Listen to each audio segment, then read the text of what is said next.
ማህበር ቅዱሳን ህዝቢ ኢትዮጵያ ኣብ ልዕሊ ህዝቢ ትግራይ ልቡ ክጭክን ጄኖሳይድ ንኽፍጽም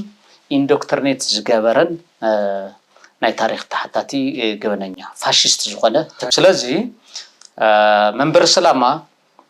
ላብ ጥንተ መረበቱ እዩ እንደገና ተመሊሱ ሪቫይቭ ዝገብር ዘሎ እምበር ሓዱሽ ናይ ሃይማኖት ትካል ኣይኮነን ኣብዚ ሕቶታት ዘለዎም ሰባት ኣለዉ ስብከተ ሐዋርያት ሓንቲ ቤተክርስትያንን ሓንቲ ሃይማኖትን ይብል እዩ እዚ ማለት ግን እቲ እምነት እዩ ተመዋቀር ኣይኮነን ተመዋቀር ኣይኮነን ለተመዋቀር ተትኸውን ነይሩ بمواقر الدرجة حنت بيت كريستيانن حنت امنتن زبل ناي كاثوليك تشرش እዩ حنت بيت كريستيان ون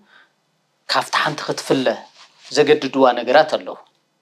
ማክሲመም ጄኖሳይድ እዩ ቱ ማክሲመም እዚ ተፈጺመ እዩ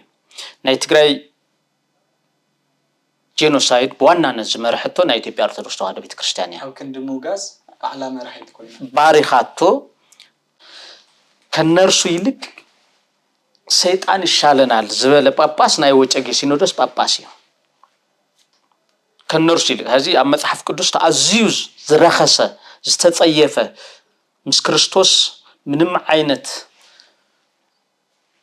ሰላም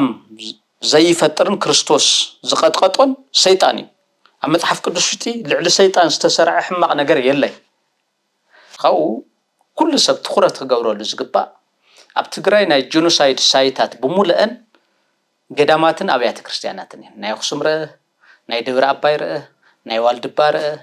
ናይ ማርያም ደንገላት ረ ናይ ኩሉን ተሪእተን ዋና ናይ ጄኖሳይድ ሳይት ቤተ ክርስቲያናትን ገዳማትን ትግራይ ኦኬ እዚ ኩሉ ተበጽሕካ ንስኻ ናይ ባዕልኻ ቤተ ክርስቲያን ላፍቱ ንውር እንተዘይ መሊስካ እዩ ተሓጥያት ዝኸውን ቀዲሙ ወላ መንግስት ትግራይ ወንዙለና ረሕገ መንግስት ናይ ከበር ገለጻ መሰሉ ነገራት ማለት እሱ ከም ሓደ ዕላማ ተወሲዱ ግን ሰራዊት ካው ሓሊፉውን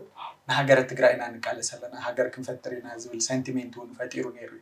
TDF ዝበሃል ኣተሓሳስባውን ዝፈጠሮ ናይ ማለት ነቲ ክልል ኮይና ናይ ምጽናሕ ወይ ነቲ ናይ ክልል መንግስቲ ናይ ምምእዛዝ ብቻ ዘይኮነስ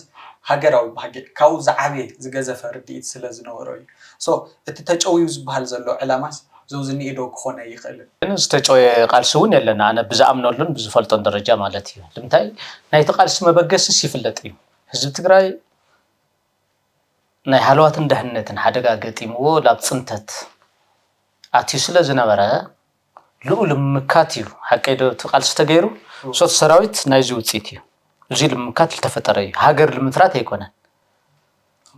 ሱሩና ጽናሕ ክመጸልካየ ተረዲእካየ እቲ ሕቶኻ እዩ እቲ ክቃለስ ከሎ ዝረአዮ ናይ ኢትዮጵያውያን ግፍዒ እዩ ናይ ኩሎም ናይ ጽንተት ሓይልታት ልፍንታውያን ጽንተት ሓይልታት ዘውጽሕሉ ግፍዕታት እናረአይኹም ዝብል ዘሎ እምበር ፎርማሊ ህወሓት ሃገር ከመስረትየ ተጋደል ገለ ኣይበለትን ተትብሉን ጌጋ እዩ ነይሩ እየ ዝብለካ እዚ ክርደአና ክእል